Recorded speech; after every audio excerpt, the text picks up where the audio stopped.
thinking people. PTP. Positive thinking people. PTP. Positive thinking people.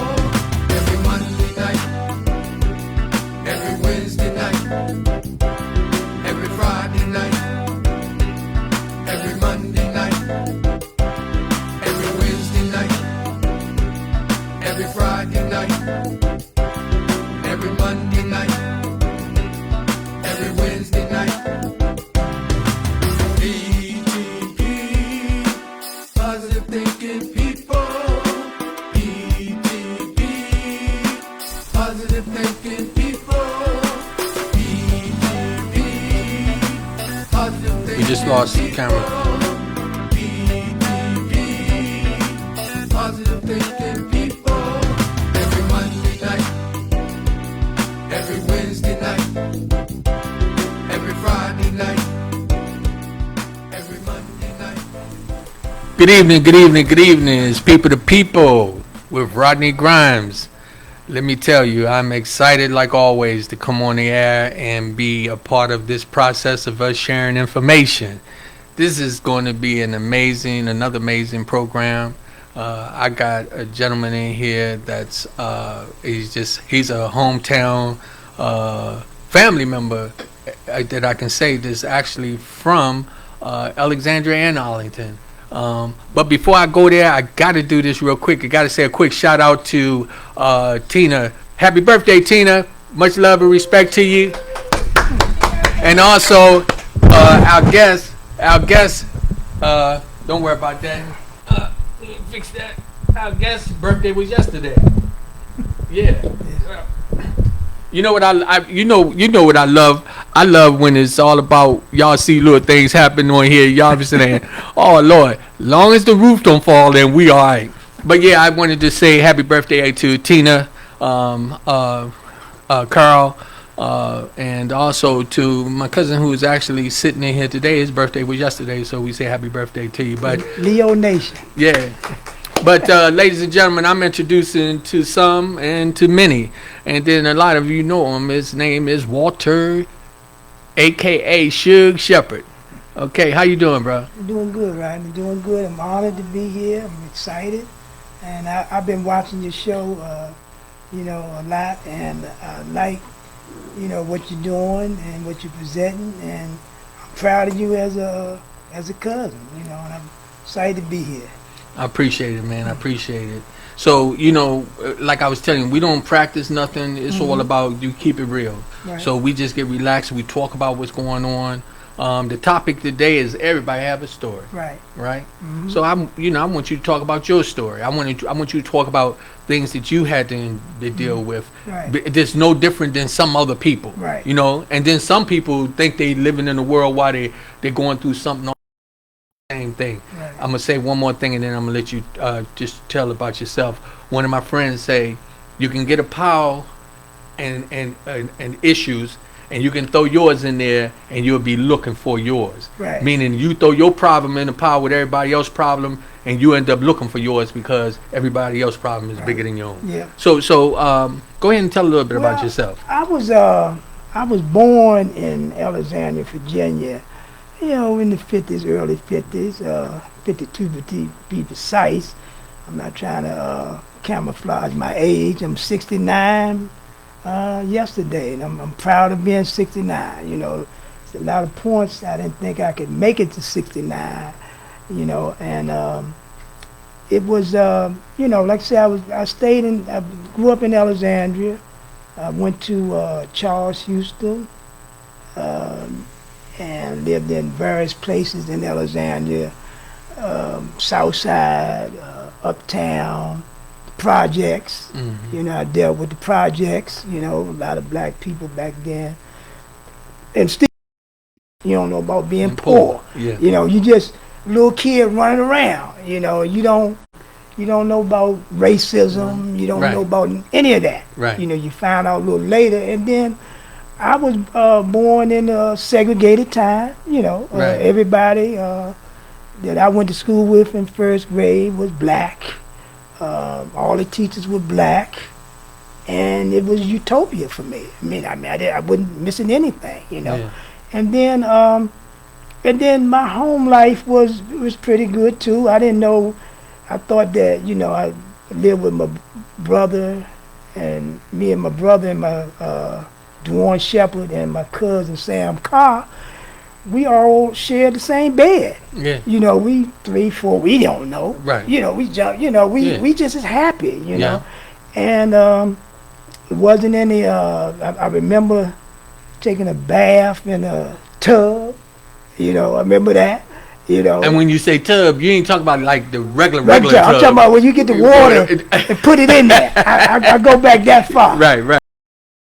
In Alexandria back then. So, you know, even though it was probably ghetto vibes, kind of, you know, things like that. I'm sorry. It's okay. It's okay. It was things like that occurred.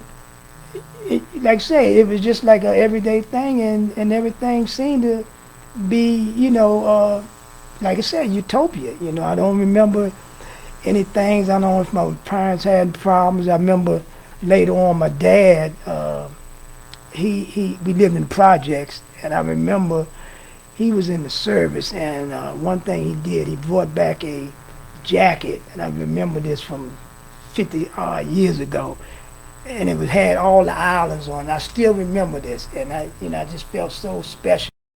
And then we were extended family also. We stayed with my grandmother, my aunt. Back then, a lot of black people did that. You know, you had about 10 people in the family. You had some uncles. You had all these people. Mostly it weren't any women as far as just the immediate family members, mother, aunt. But mostly the aunts that went, you know, other aunts didn't live there. They lived somewhere. Mostly the men. Seemed like the men kind of fell on hard times more so, you know. And we had a migration from North Carolina of a lot of people, because originally I was fortunate enough to do my DNA several years ago, and I found out I'm a descendant.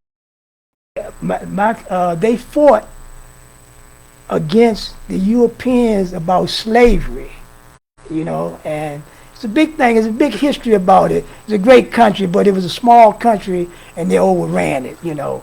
And that's why, you know, that's where I originally came. I went to the embassy in Washington, you know.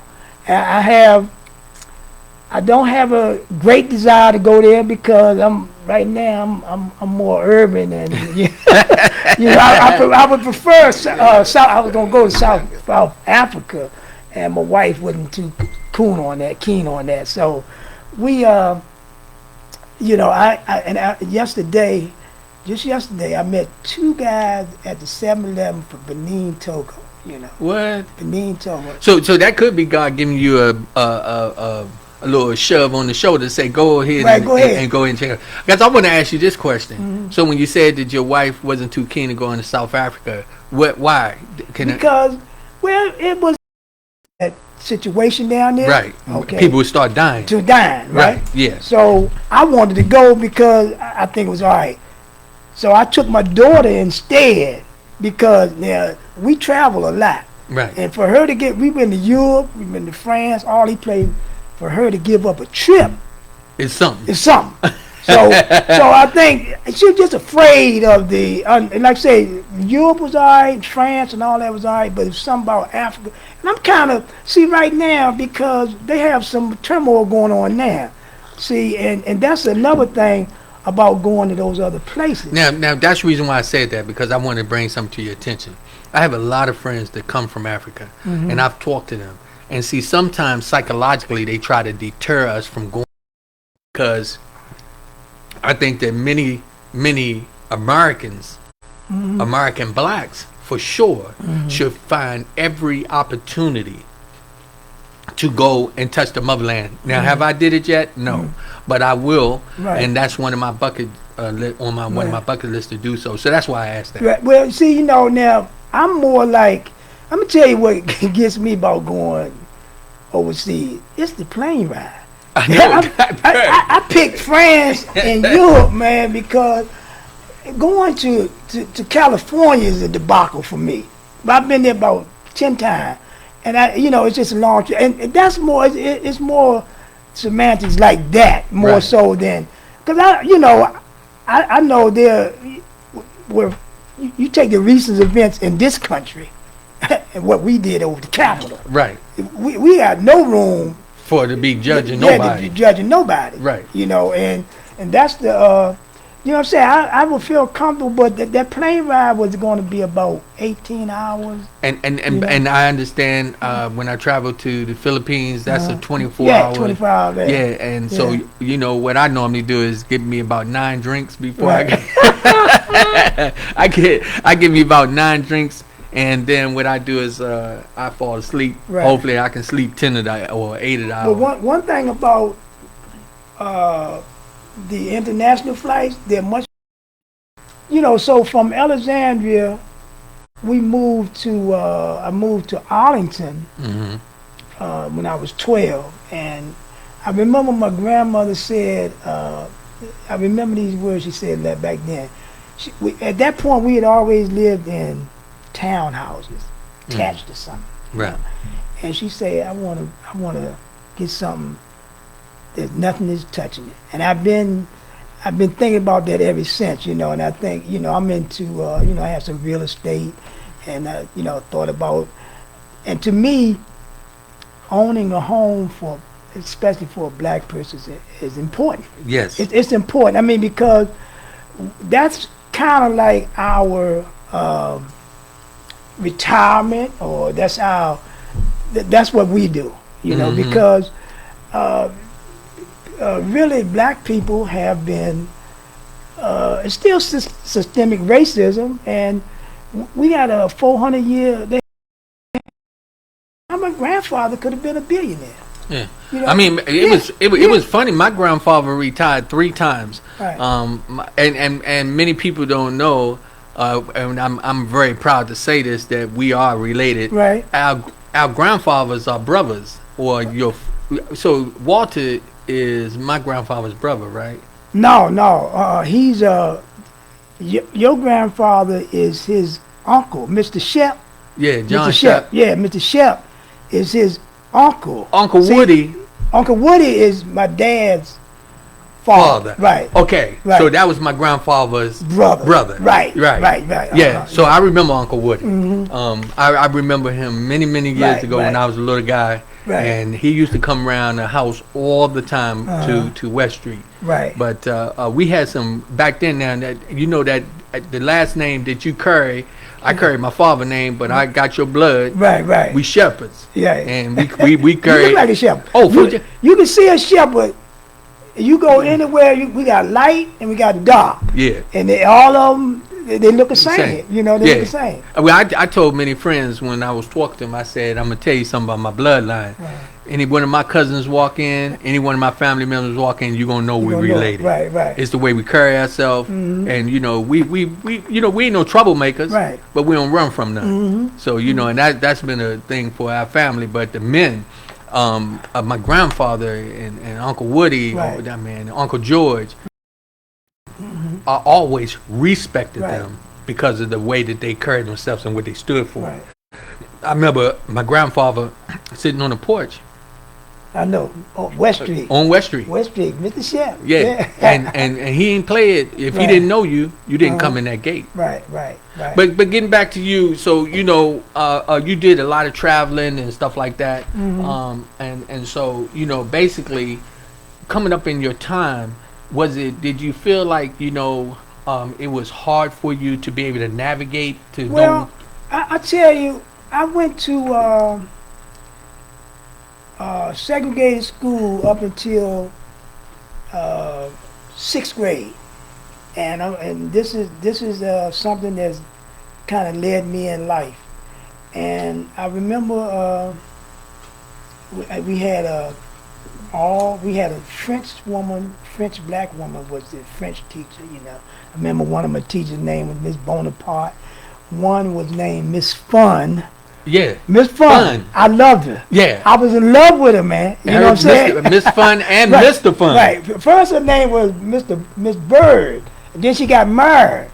And I was kind of devastated, right? But anyway, when I went to Arlington, because she was my first grade teacher, right?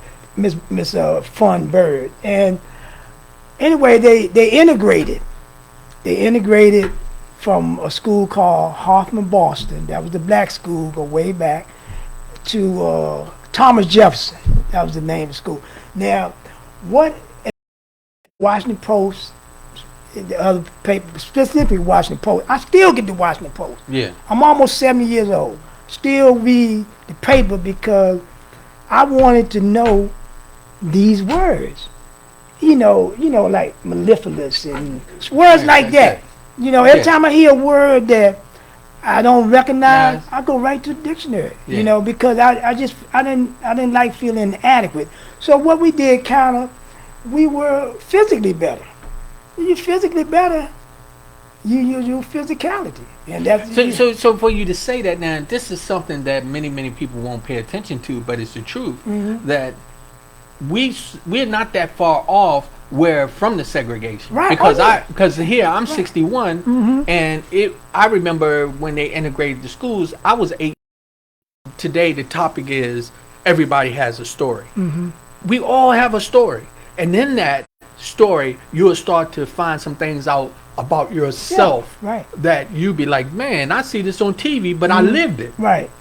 And so, like you said, for the integration and stuff like that, you lived that. And then I'm gonna tell you, and I'm not making excuses. You know what I'm saying? But reality is reality. Right. It's a cause and effect. Right. It's a reason why, black people are behind in some things because it's still systemic racism. It's just like, I give you for instance, I don't have a U.S. senator in my past. There's no U.S. senator. Maybe we got this guy named Langston. He was a great guy, John Langston. They give me because we don't have that generational wealth. Yeah, come on, man. And then see the thing about it now. I'm just telling reality and history, but I'm not saying be over here feel sorry for yourself, right? Because you got to keep black people are very positive in any situation we in, and we got to keep that. But just like this critical race theory thing, why not? We got to know the cause and effect because this young guy, or let's say over in D.C. or even in the project, all these places, you wonder, well, why has he got his pants down? Why is he shooting this and that? You got to remember, what did he have to look up to? And that's where cause and effect. Right. The things that happened back then, that's affecting us now. Yeah. And so when you're talking about if you ain't had a man in your life that was showing you how to walk around with a shirt and tie on, of course then you don't mind walking with your pants hanging down. Right. But those things we have to change. Right, we got to change. We got to know why. And I'm not saying give people a pass. Even if you were abused or whatever, you still have consequences. Yes. But at the same time, we gotta realize that the change is because, like I said, just because we not in change don't mean we are not still feeling those effects. That's all I'm saying. But really, when you talk about physical change, but we got a mental change. Mental change, yeah. So that's some of the things which is a whole. I'm not saying that for you to change the subject, but that's a subject that we like to pay close attention to. Right. I can highly say that you, as one of my older cousins, it was because of you and your brother and my brother and our family members, our name. It stood for something. When I could walk around and I could say I was a shepherd, I thought about the older ones, right? And I said, you know what, man, I come from a powerful family, that I can hold my chest up And even in a fight, Jack, I let them know, bro, you messing with a shepherd boy. You don't want to go there. Right. But it is what it is. You know, we carried it. But it was the other families like the Evans family. Right. I'm trying to think of my big man Spider. Thomas, Jeffrey Thomas. Yeah. You know, all these brothers, man. Yeah. His mother was my Miss Christine was my kindergarten teacher. And that's the other thing, the ladies, man. When you was talking about Miss Fun, right, across the street and conducting ourselves appropriately, and that's something else that I really miss, is that everybody was raising us. Right. See, I have a special affinity for the black woman, because I think the black woman is the most what's the word? They're the most the people that are most prejudiced. They have it hard. Yeah. You had a black man, Reconstruction. They elected black men, and then we just got a black woman senator when Kamala Harris. But black women have really been the foundation for a lot of this, man, because when I have a daughter, Shauna Jacobs, and she was young, and she asked me, it was a thing about something asked me, this woman jumped in front of a train to save her child. And I told my daughter, I said, nothing, this not all men. I said, a man try to find a way to save himself and the child. The mother's not thinking about saving herself. Right.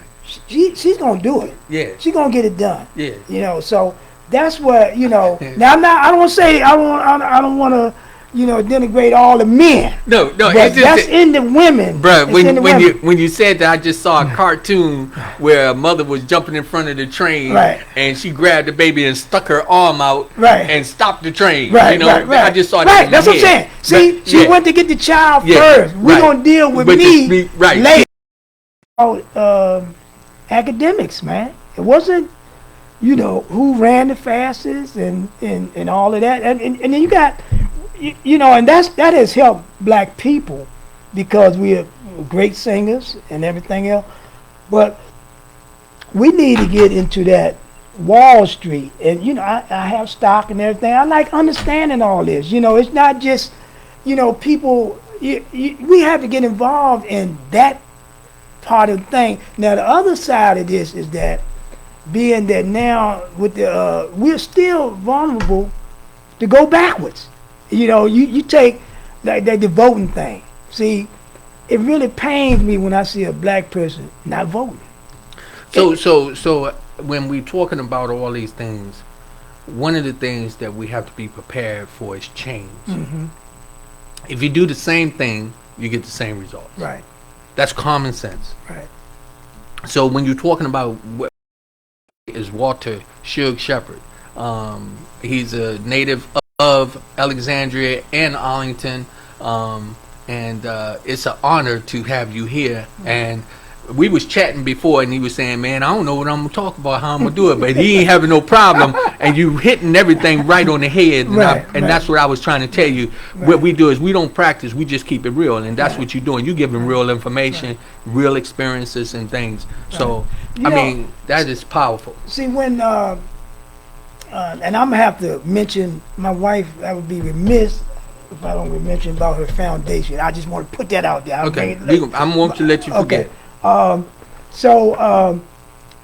One thing I would like the people to know is that I was on drugs as a young person, and I was on heroin. It's not something that I'm.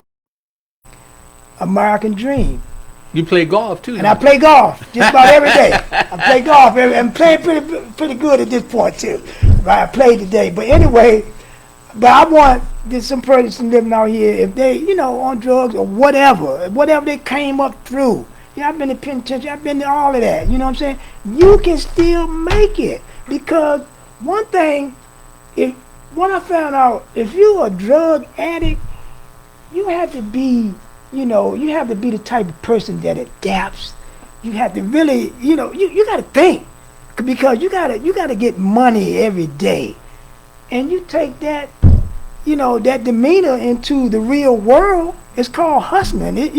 Because when I worked for the city of Alexandria for 26 years, and I loved it. Went to, and where you are, and where I'm at, and if you just apply yourself, man. You got to apply. You like I said, we were talking earlier about black people, how we've been denigrated and all of that. But at the end of the day, you got to pick yourself up, man. Even if the cards ain't dealt right, yeah, you got to still survive and pick yourself up, because this is one of the greatest countries, and even with the racism, because 40 years ago we couldn't be, or maybe 50, 60 years ago we couldn't be sitting in here. Right. We couldn't be doing this. That's right. So you got to look at that, but you got to still strive anyway, and forget about, I tell you this, man. I think black people are really. I know me. I don't. You have Martin Luther King. It's both ways to do that. But if you just traumatize yourself and say, well, I'm black and this and that and other, and I can't make it. I can't. The white people this, the white people that. You're not gonna get ahead. You gotta. Just like I have rental property in. This is systemic racism must be good. I have rental property in Prince George's County. Now, if that same property was in Alexandria, if a white person lived in there, probably be a couple $100,000 more. That's the same type thing that we go through. Yeah. Even if you're a business owner or a property owner, and I'm just a guy out here trying to make. I'm not rich or anything, but I'm just trying to survive, and maybe white people can leave. First of all, let's say this. If it's a person out there that did have a drug problem or dealing with something, let it be understood that Walter just made it very, very clear. It's up to you to make the change. So, I always, what I used to tell some of the young drug dealers? I said, you a businessman. Right.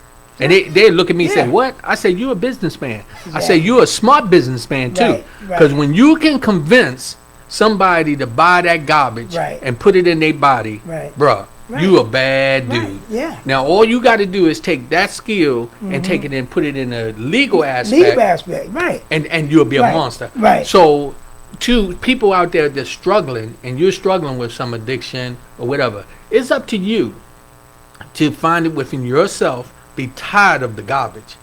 Be tired of the lifestyle that you're living and make a change. Walter is a prime example. He said he'd been there, done that. Go ahead. It's another thing. My entire drug stupor, I knew I was wrong. I really did.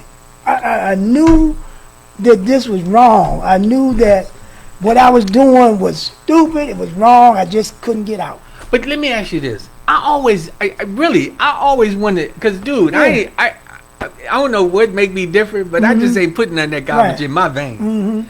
I couldn't, but I'm not saying that I didn't indulge in some other things here and there, but I just could never understood. I used to watch people, and they were junkies. They were nodding out and stuff, and I used to wonder, why do they want to do that? But you never know why people do what they do. But me personally, I just never wanted to be looked upon as less than. I didn't, and that came from my upbringing. My mother always made me stand strong. Believe it or not, my brother, I used to want to be a superhero because my brother was like that to me when I was coming up. I never wanted him to look at me like I was soft or nothing like that. I had a lot of good neighbors on the block I grew up that instilled some things in me. Men that instilled some things in me. But what always got me was I just couldn't understand why would anybody want to do anything to hurt themselves? Right. When they didn't say that. Now, let me tell you something. I would watch TV and I would see Michael Jackson. I Right. seen Martin Luther King. I seen Malcolm X. I saw this type of guys, even with Bill Cosby when he was on there. I saw these guys and I started wanting to, want to be something, and I wasn't going to just fall for anything. Right.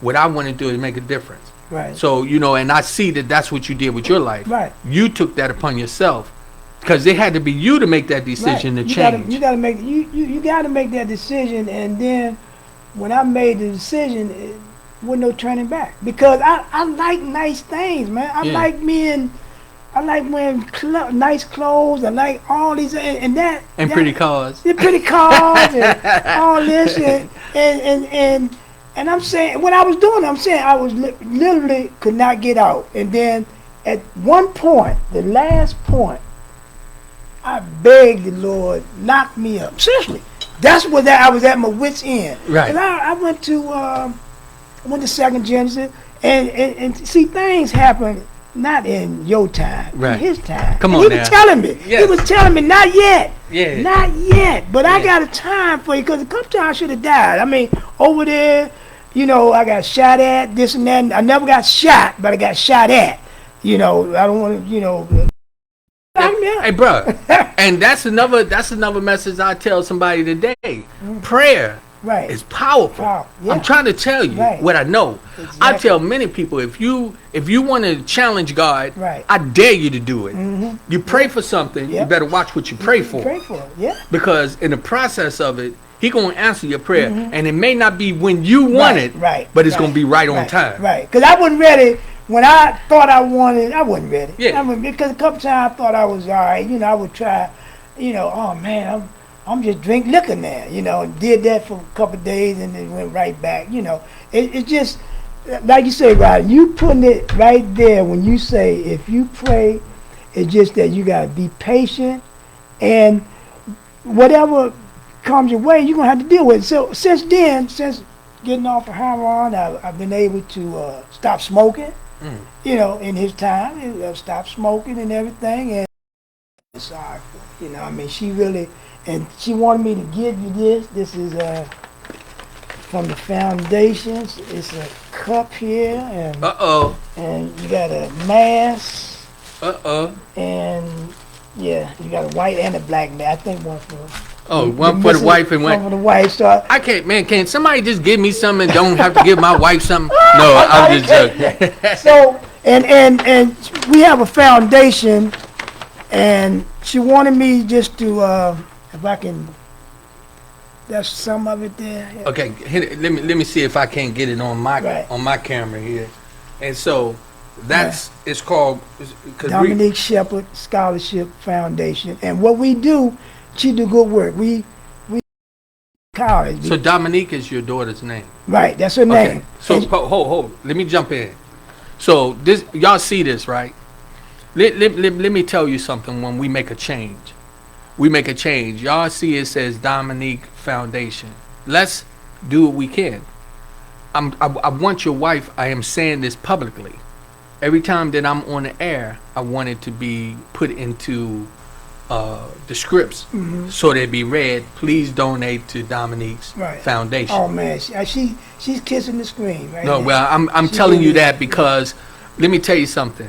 It's many people out there struggling, but it's many people out there got the power of money behind them, and some of them are very, very generous people, and they will help when they see something that, is something they like to do. Right. And for this to be a foundation in the honor of your daughter, it's powerful. Right. Because now what we're doing is, I always tell you, it's only a shell that we learn to love well. Right.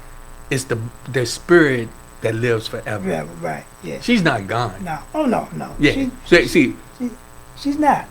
So with the foundation right now is Dominique Shepherd Scholarship Foundation, and so how do that? What do they do to contribute? Well, we have a email, and it's on there somewhere. Okay. I have to let me see.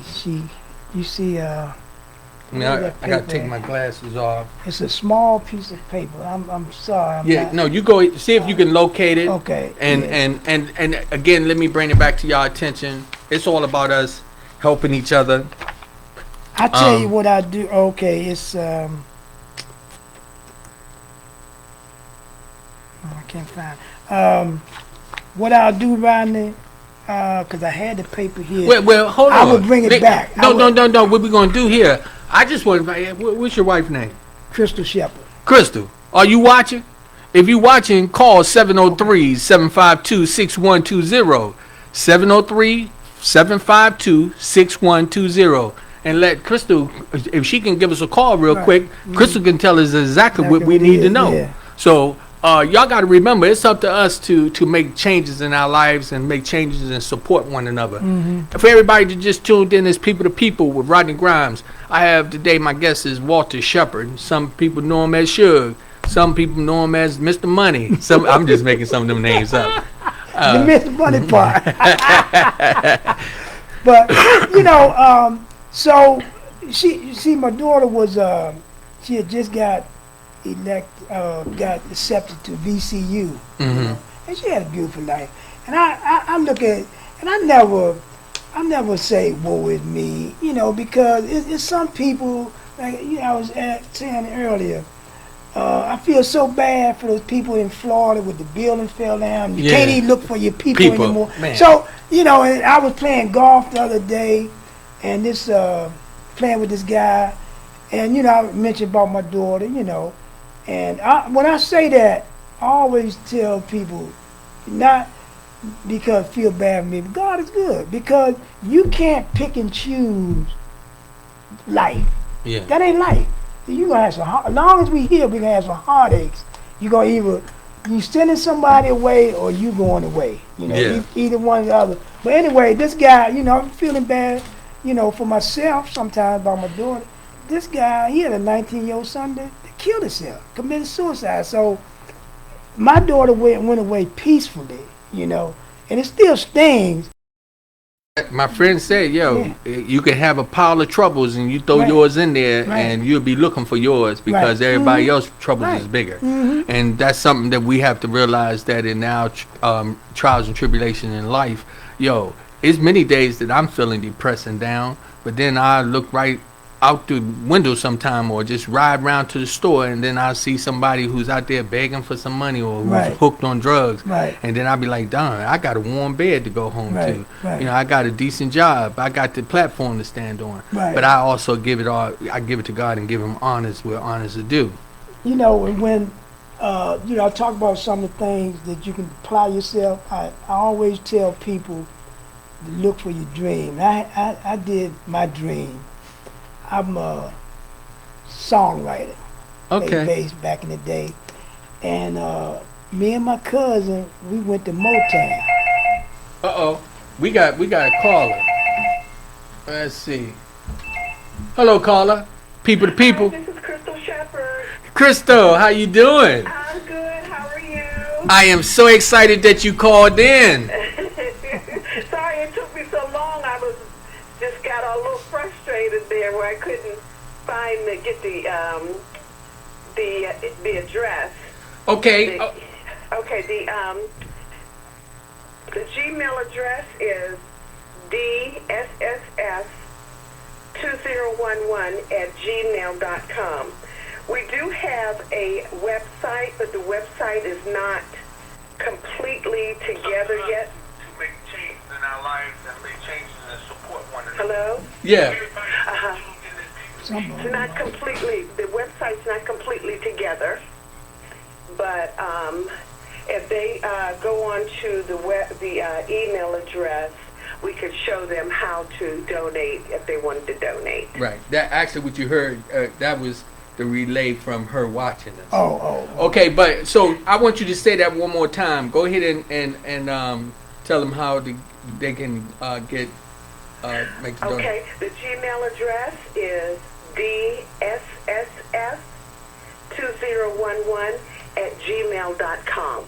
Okay. And so, and this foundation, and what does it? I know your husband. He was explaining to us a little bit, but go ahead and break it down a little bit and tell us what it's all about.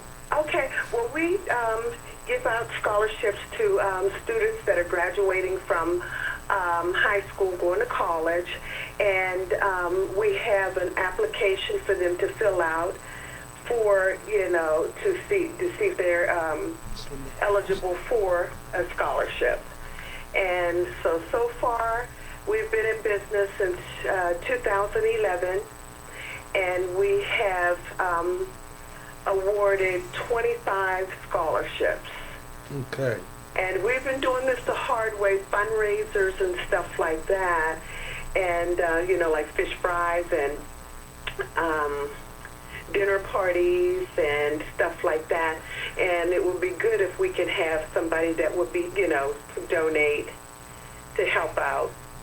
Well, what you now have is also you got people to people. That's a platform for you to use, and I want you to know at any time you. Am I live on TV? I mean, you live. Yeah, your voice. Yes, you are. What I want you to know is that you can always, when you know that we're airing, either call in and just put that ad in there and let people know that we need some support for the foundation, or you can just type it in. Okay. But feel free to do that. You don't need to call and ask me for my permission. I'm telling you that right now publicly. I am proud of what you're doing. You and my cousin, right. and so we're going to support you. Okay, so could I put the P.O. box type in the P.O. box Everything address? you can put down there. Yeah, if you got the Cash App or whatever it takes to get people to be able to help build and help support you, I want you to make sure you put that information down. Okay, I'll do that. And so, and I'm telling you, I don't care what show program that we're doing. If you tuning in, I want you to put that information in. I want you to type it in so that we'll be able to see it. Okay. Okay. Yeah. Because that way, then we what we do is we keep that foundation alive and we keep it moving. And it's not so much that we looking for $1 million, Right. but we could use $1 million. Uh-huh. But every little bit counts. Exactly. Yeah. So I appreciate you calling in, and my cuz he before earlier I'm gonna snitch on him. He said, "Cuz don't let me get to talking and forget to talk about the foundation." So he was being obedient. I'm telling you that. Okay, I appreciate that, Doug. All right. All right, much love, babe. I'll go ahead and type in the P.O. box address and everything. Okay, do that. All right. God bless. Thank you so much. All right. All right.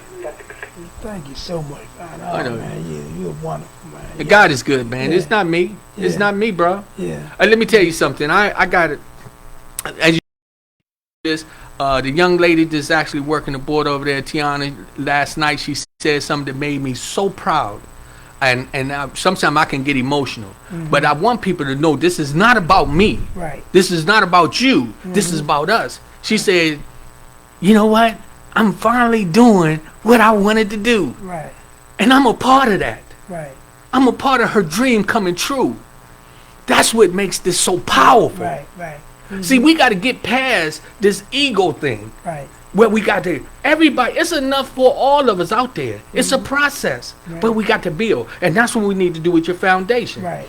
Your daughter didn't die in vain. Right. Your daughter may have died to have somebody else live. Right. Exactly. Right. So we got to understand when we move forward. So, I appreciate you. And I can tell you publicly, you have been supporting me since I've been on the air, since I've been doing this. You be sending little messages. You had me one day say, "Go ahead, Petey Green." And I meant it. I meant it, and probably can be bigger than that. Because I'm going to give you about at least a couple minutes about it. Look, you're exuding something that's special and different. And I'm not just saying this, man. I mean, when I seen you before, is that my cousin doing that? And I just amazed sometimes. Now I'm gonna tell you this: you have made me so comfortable Man, I trust you. I know you know how to do this. And when you with somebody and you confident in them, and I see the people that come on with you, you let them shine. Yeah. Like you say, it ain't about you. You try to let whoever the guest is shine. Yeah. And it's just special the way you do it. And I know you got big things coming up, man. Well, it's all in God's time.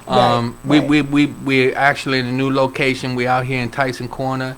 I got Nas Joda, which is a production company that's helping me. The gentleman name's Ehab. He's been doing production all over the world. We snagged him and got him to come in and join in with us. That's why you see the level where we are today. He has come in and helping us.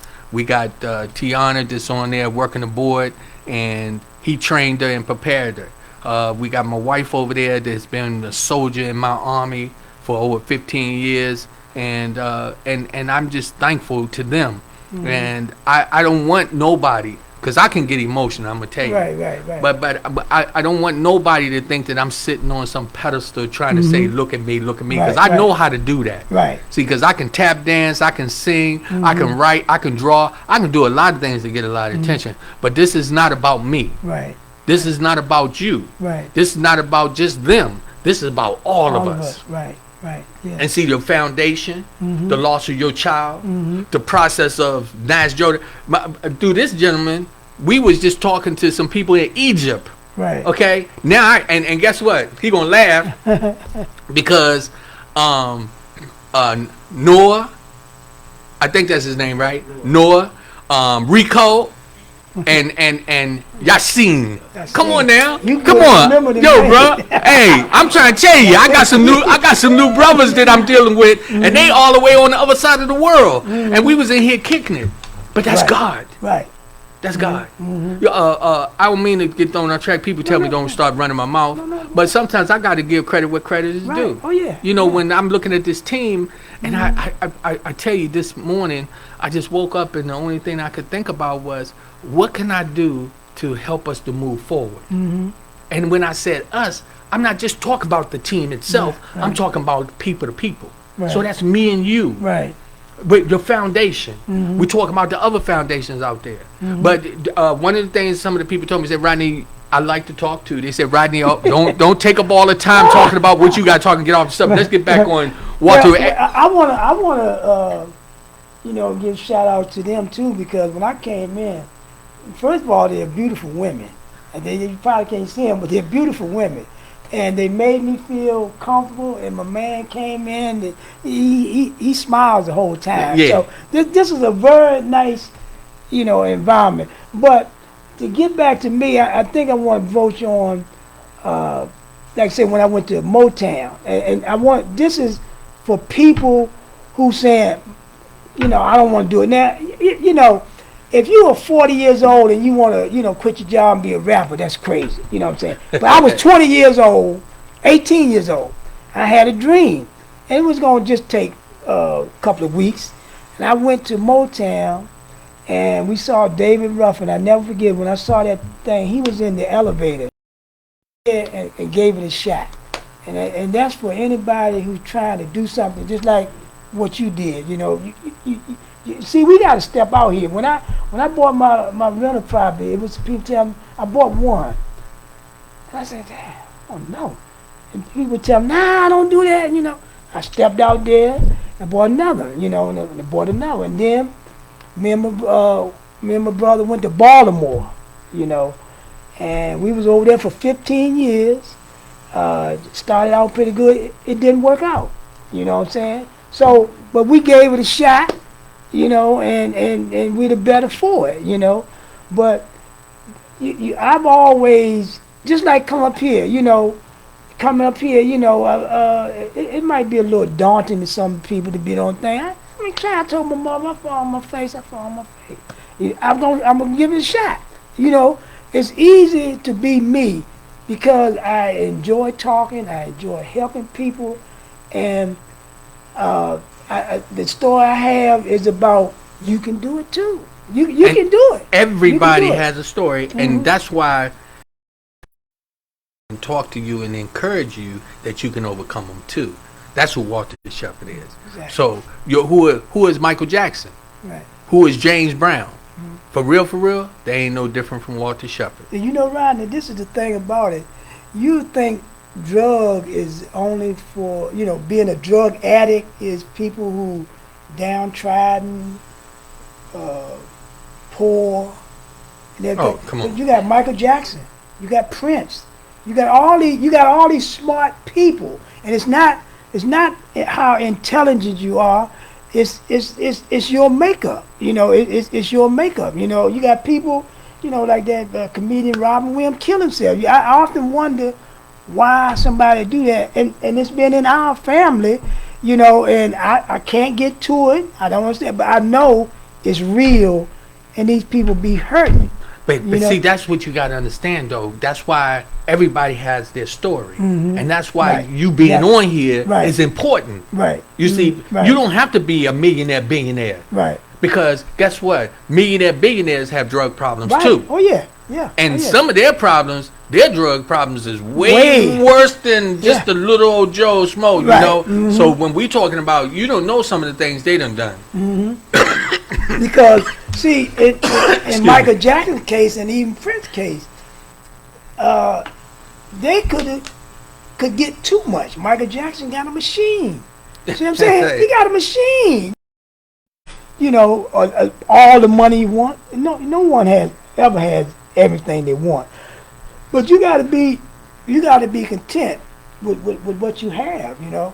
Well, I can honestly tell you that in our journey, one of the things that's going to be very, very good for people, and that is that we are going to constantly encourage people to move forward, to make change. Change is about, you waking up and wanting to be different, and so that's important for us. Right. That's what I do. This is not easy, and this is something that I have to put work into. But what I really, really get inspired by is when I know that we can reach some other people. Right. It may not be 1,000 people on here watching us. It may not be 100, but it might just be that one. Right. That one person that needs to hear your story. And to me, that's what's so powerful. Right. Because if we could just save one life, or we could change one person thinking, that one person could turn out to be the next Martin Luther King, or the next Malcolm X, or the next John F. Kennedy. Because it all is not just about being black; it's about being human. Right. So all of us out there, we have a story, and it's important. So again, you growing up in the neighborhood, and what made you start playing golf? I thought golf was for the rich people and for that's something. Look, tell me about that. Let me tell you about me and golf. I had knee replacement playing basketball, and I had hip replacement. I had knee replacement in 2009, and I had hip replacement 2015. The reason why I like golf because my body can take it better than tennis. And the other reason what I did, I enjoy it because when I travel, I've been in the Dominican Republic, I've been all over the place playing golf. I take my clubs with me, Can you tell my wife that it's all right if I can go to the Dominican Republic? Yeah, the thing. This is a story here. Me and my daughter went to the Dominican Republic. Just me and her. Notice he said he and his daughter. And I was tired. I like to arm my clothes. When I get in any place I go, I like my clothes on, right? All my outfit. So we were in our own apartment, right? And the problem with the Dominican Republic, people were drinking things in the places and dying. And they had soda, they had everything in that refrigerator. My daughter went to sleep, and I said, I wouldn't drink. I would not drink any water. I said, I want her up. I was kind of, I don't know, right? So anyway, the next morning, Kobe Bryant and his daughter died. and that hit us like a rock.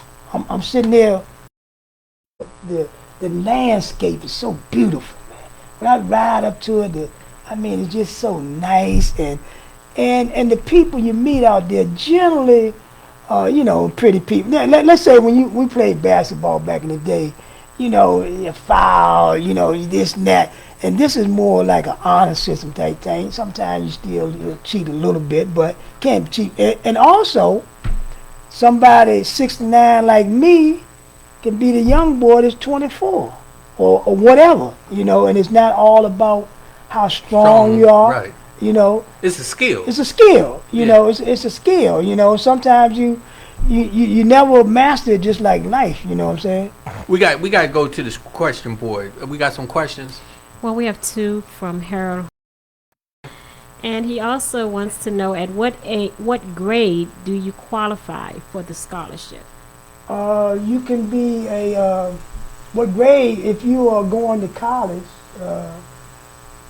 that year 18 or 17, something like that. Oh, and then I think we would help people that are in college, if they need, some assistance. Some assistance, yeah. So it's really more so looking for the individuals who's trying to go to college, and then possibly or they're in college. Right, yeah.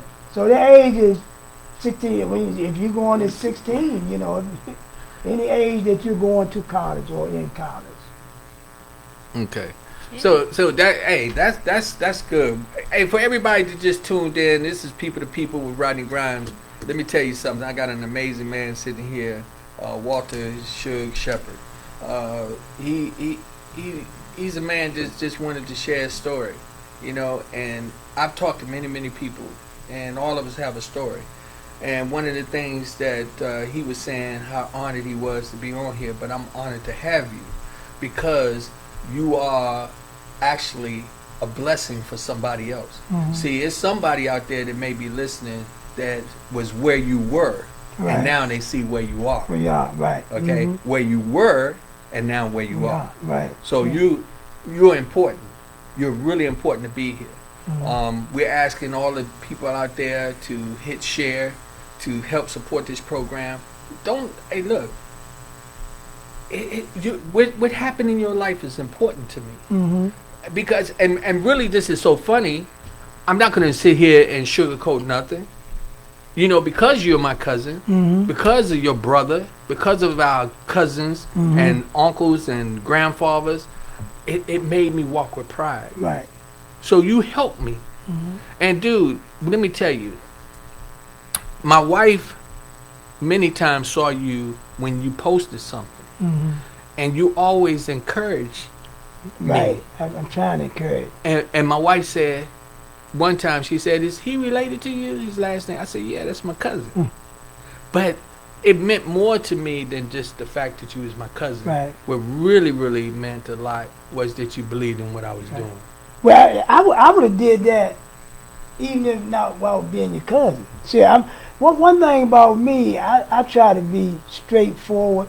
And now, just like when I don't get on Facebook, and I'm not the type that's going to denigrate anybody. I want everybody to feel better, but I want to tell the truth. In this instance, I got to tell the truth, and like I say, I really are special with what you what you were doing, So, but I want to be positive, man. I want to be positive with everything I do. I'm not perfect. I got a lot of work to do. Still got a lot of work to do. But I want to, if somebody's a little heavy, I don't want to tell them that. I might not look that good to somebody that's looking at me. I remember one time somebody I grew up with, they saw me, mm-hmm, and they walked up and poked me in the stomach and said, "Damn, Rodney, yeah, you done got a stomach." But they was big too. Right, they were big too. And I wanted to look at her and say, "Shorty, did you look in the mirror?" Right. But she was saying that to me because normally she known that I normally was slim all the time. Uh-huh. But you know, I'm like that with you. Like you said, you know, we don't need to be pointing at pointing at nobody. It's not to beat down nobody. It's to uplift. You know, and that's what this is all about. That's what People to People is about. When we talk about going worldwide, we got people that be watching from Africa. We got them now from Egypt. We got them from Philippines. I'm telling you, I am amazed at what some of the people have reached out and said to me. And I'm excited. If there's anyone out there that wanted to call in and ask Walter some questions, the number is 703-752-6120. That's 703-752-6120. Also, I want to put that Cash App out there for our program. It is the $RG1960. The $RG1960. I'm telling you, God is good. And when we sow into something, it builds and builds and builds. And what we do is we see where we go in the product. I'm telling you, we're going worldwide. I'm letting you know that. This was something what prophesied to me a year ago. And they had already told us that we was going to be in a studio, and here we are. It was always told that we was going to go worldwide, and here we are. We was just last Monday talking to the brothers in Egypt. And I know his name Ehab. I now start to pronounce it properly, right? But finally, yeah. But you know, it's some of the things that we're doing and what we're pushing for.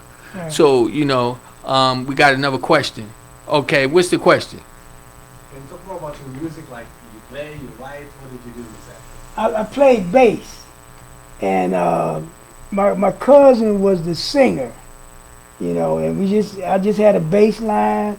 Most of the songs were back then, if you remember, like they were message songs, like social songs. Back then, it was either a love song or you know, we're a winner, you know, moving on up, that type.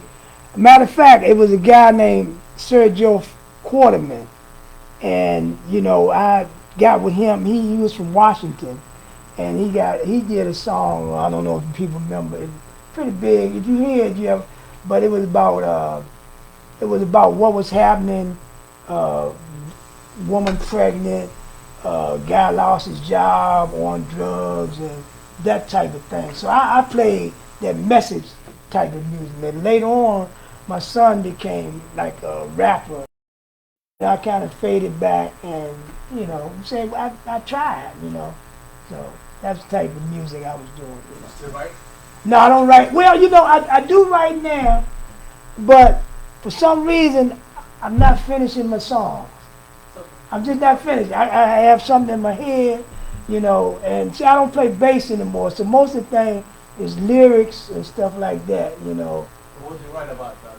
Now, it's more about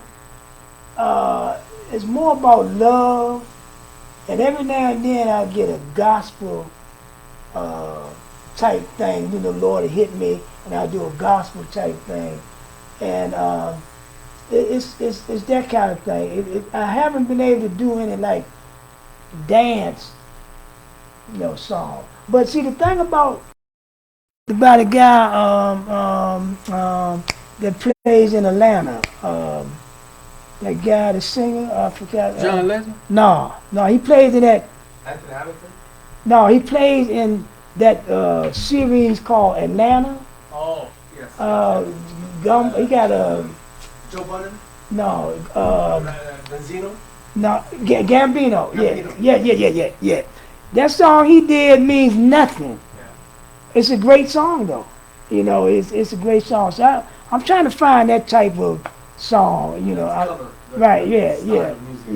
But I love music. Well, one of the things that you got to remember, you're never too old to do anything. Right. Mm-hmm. So you got to get to that point where you go ahead and make it happen. Right. And I can tell you, you know, what you can do is you become a storyteller. Right. You know, we had B.B. King, who he died a few years ago. Right, yeah. You know, he was still playing his guitar and telling his story. Mm-hmm. And if you go back and look at some of our old people from in the past, yo, they weren't no young jitterbugs doing what they doing. So if it hit me right now, I'm going. But I tell you this, Right before my daughter passed, I was writing a book.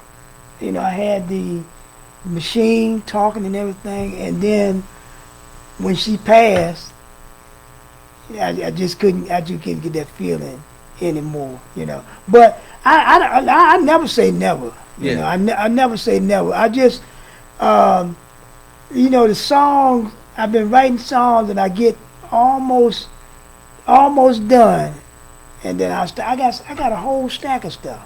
I So- go back in. You know, Oprah Winfrey said something a while ago. She said many times you would go into a room and it's all cluttered, and she said, and you'll walk in and you want to fix everything all at one time, but it's just so overwhelming. Right. She said, but what you could do is you go in there every day or every other day and just do a little bit at a time, and before you know it, you look in the room and be clean. Yeah. So that's the same thing with your songs. Song, So yeah. do the same thing, Yeah.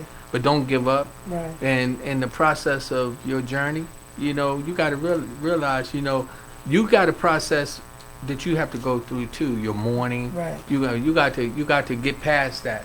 And a lot of people expect it to happen overnight, but Right. sometimes it can take years. Oh, But the one thing that I can tell anybody, always remember, it's only a shell that we learn to love well, because the spirit never dies.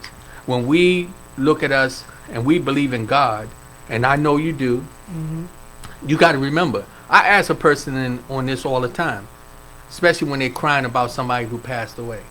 I said, tell me what God looked like. Right. Tell me. Or I tell him. Or tell me what he smelled like. But you want to give your life to him, Right. right? That's because what you really have experienced, that relationship, is through the Holy Spirit Right. Exactly. that never dies. Right. So Yeah. when we have somebody to pass on, I do it all the time. I call on the spirits to help me. This is our ancestors. You talking about that tribe or the people from Africa who you came from, I guarantee you, if you check out their history, that they believed in the spirits and how people, you know, survived and survived during life and after death. You know, I don't. My wife goes to the grave. I don't go to the grave. I don't think she did.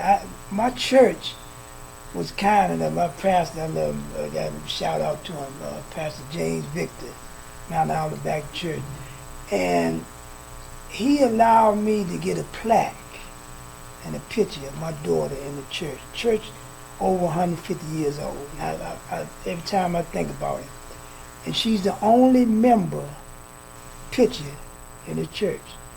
And when right now I can't, you know, I don't go, but I used to go there every Sunday and had that plaque, and I say a couple words, and because I don't think she's in the grave or anything else, I just don't believe that.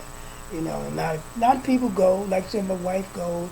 I probably never go to the grave again. You know, just don't believe in it. You know. Well, I mean, and some people would probably think we're crazy, but I know that my grandmother is still with me because she whispers in my ear sometimes and encourages me. Well, you know, one thing, I pray every night, right? I pray for people too. You know, I pray for people and everything. Once they pass, I stop praying for them. Now, the only person that I still pray for this past is my daughter. You know, and I just don't know. I just, you know, like I say, losing, you know, I've lost, you know, my aunt was very special to me, my grandmother, and those people were older, you know, pops, you know, Charles Hill and everything. But it's something that hit me there, you know, that I just continue to, she don't need it, but I guess I need it. Right, You know what I'm because saying? that's all that is. Right, I need it. That's Right. what you do. Mhm. That's how you cope. Right, yeah. But it's a big difference because I haven't lost a child. I have friends who have, and it's a big difference when I can't tell you how that feels. Right. Well, this guy, I was at work when I worked with the city, and his daughter went to the Bahamas. She passed when he was in the States. And I talked to him just before my daughter passed, and I saw him, and I just wanted to know how you cope with it. I knew he had coped with it like that. And now I'm gonna tell you, man, I live my life, man. I mean, I don't dwell. Yeah. You know, I'm not dwelling. I mean, I love my daughter, and it's not like I'm saying, I'm feeling so bad, because this is life. When you trust in, I'm gonna say God, when you trust in the process that we'll meet again, we're not here forever. Yeah. We're not. We're not here forever. One of my nephews passed away on February 26th, and this year, and I wear his band, and I will not take it off. And the reason why is this is how I cope with it, because I still keep a piece of him with me. So every now and then, like when I'm in the shower or I'm just sitting down in the back, God rest in peace. because if we hold on to them, they'll keep coming. They keep coming, yeah. We got to let them. They got their journey. They still got to deal with. Right. I don't know nobody that literally came back from the dead and say that they was having a party on the other side. But I do know this, that people know that God is real. Right. Exactly. And I believe 100,000% that once you transition, that you're okay with the Holy Spirit. Right, with the Holy Spirit, yeah. Now, I don't know about the killers and the rapists and the people be doing some harm to people. I don't know about that. But I can assure you that my heart tells me that when you transition that you're okay. And I believe. Well, they say that, you could be saved in the last second. You could be saved. My father, I ain't never seen my father read no Bible until the last year of his life that I saw that he every now and then talked about a few scriptures. Right. And I was like, man, amazed. I was amazed. Right. And so, you never know. But see, the other thing is that don't judge a book by its cover. Exactly. And don't go out judging people because you don't know what their story is. Everybody has a story. Everybody has a story. Right. Hey, that's the topic for today. And I'm trying to tell you, it was like just, to me, for everybody that joined in, I want y'all to know that it was amazing to have my cousin Walter Shepherd to be here. A lot of times I don't want people to know my family members, because we got 5 minutes. I'm going to sit back and let you talk. You can talk about whatever you want. Well, I'd like to say, on a lighter note, I just bought some new clubs, and I'm hitting the hell out of the ball, man. I swear. Yeah, man. I was out there today. Now, the other thing, like I said, I embrace 69. Yeah, I mean, really, man. I really do. I like it. I like where I'm at and everything. And I was playing golf about a month ago, and I was, sometimes I think I'm 20, because I'll walk down a hill when I'm 69, and I fell. And I fell on the ground, and if you could have saw me, I had to stay on the ground. And I was on the golf cart literally hollering because my shoulder was hurting me. And but I got these new clubs riding in the day. And when you hit a good golf shot, man, I tell you, look, if you like sport, play golf. It's not that expensive, it's not, I walk. So one thing I like, the reason why I do it also, because it's, I'm walking like 6 miles in the sun, and it keeps me slimmer and keeps me more healthier. So I like doing that, and I do it as an exercise also. So I just want people to know one thing else, that it's not just rich people play golf. There's a lot of people, women out there, men out there playing golf and everything, and it's a game that you can play literally till you die. The thing about it, at any age you can learn and prosper with it. You know what I'm saying? Because women, like I said, it's not about strength. It's about, you can go out there around there and learn it just like that. Because it's just the ability to, to emotions and all of that. So it could be something special. Well, ladies and gentlemen, this is People to People. with Rodney Grimes.